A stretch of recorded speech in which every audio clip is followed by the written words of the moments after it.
everyone, Dr. Brian Scott with you. We're coming to the close of this week, and we are having a great time as we've studied the judgment seat of Jesus Christ in the Scriptures. This is Insight to the End Times, where we're studying Bible verses, scriptural references, and comparing them to where we are in the natural world with the events that are going on, especially as it pertains to God's timetable. Where are we as we come towards the end of the age?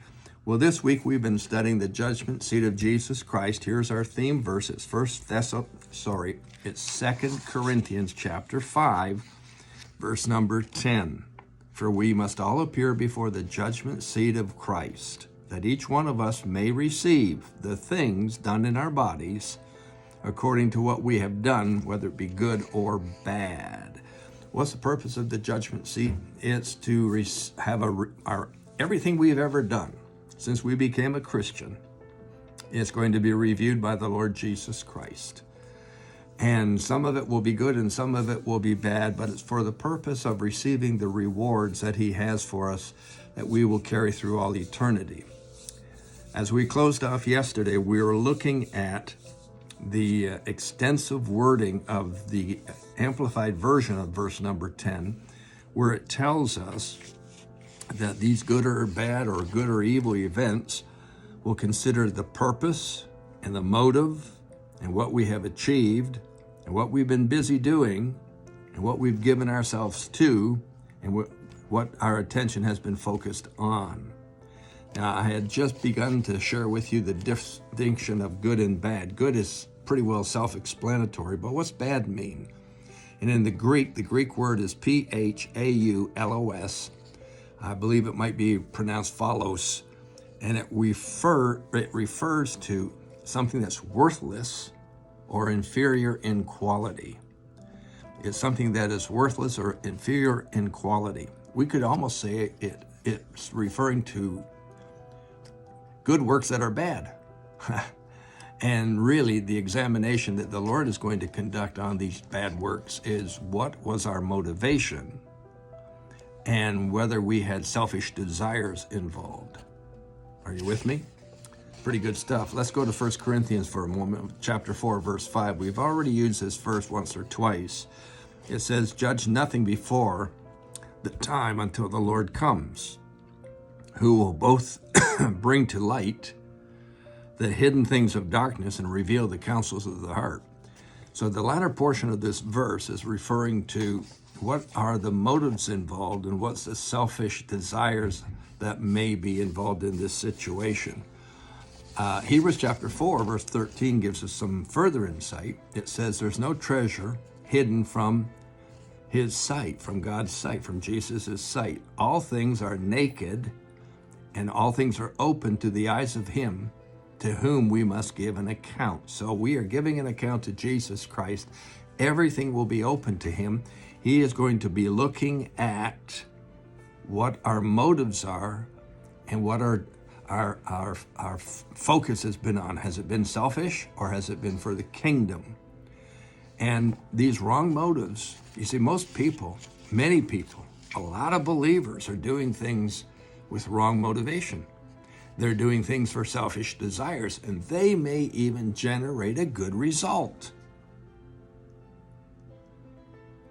Do the ends justify the means? And the answer is no.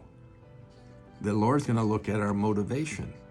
He's going to look at what our focus has been on, our objective's been on. Has it been to satisfy self? Here's a really good set of verses over in 1 Corinthians chapter 3, 12 to 15. May I read them to you? If anyone builds on the foundation with gold, silver, precious stones, those are three good things, or with wood, hay, and straw, those are not good things. Then verse 13 says, each one's work will become clear. The day will declare it. It will be revealed by fire, and the fire will test each one's work of what sort it is. If anyone's work on which he has built endures, then he will be saved, or he'll receive a reward. But if anyone's work is burned, he's going to suffer loss. He might be saved. He'll be saved. He will be saved. He himself will be saved. But so as through fire. That's the old expression that you come through the fire, but you smell the smoke. So you survived the fire, but you didn't survive the smoke. The Lord knows what we're doing, and the Lord knows why we're doing it.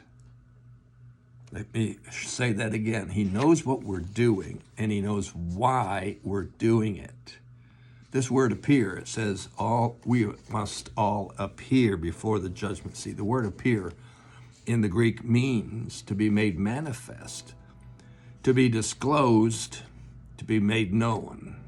In other words, the motivation will be revealed. And when we stand before the judgment seat of Jesus Christ and we're giving an account for our life, the Lord's looking at our conduct. He's looking at our actions. He's looking at our motives. He's looking at the reasons that we did it. Nothing will be hidden. It will all be revealed. And his evaluation will take into effect our attitude and our motivation and the actual things we did.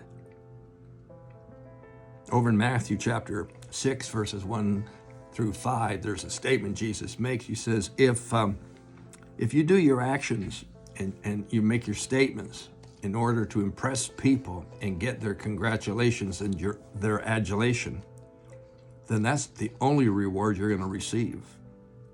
And that's why he said in Matthew chapter 20, verse 16, the first will be last and the last will be first, because the first, those are the ones who are getting the adulation now, the commendations now, the praise now, that's all they're going to get. And those who aren't interested in anything right now, they're going to be the ones who will be first. So let's close this session by saying this. Jesus will judge your actions, your motives, your reasons, and he's going to judge your attitude. He can see everything we do, and he can see right through us. I'm going to share some things tomorrow with you about the crowns we're about to receive as rewards, so don't miss it. We're going to close off the week with it. See you tomorrow.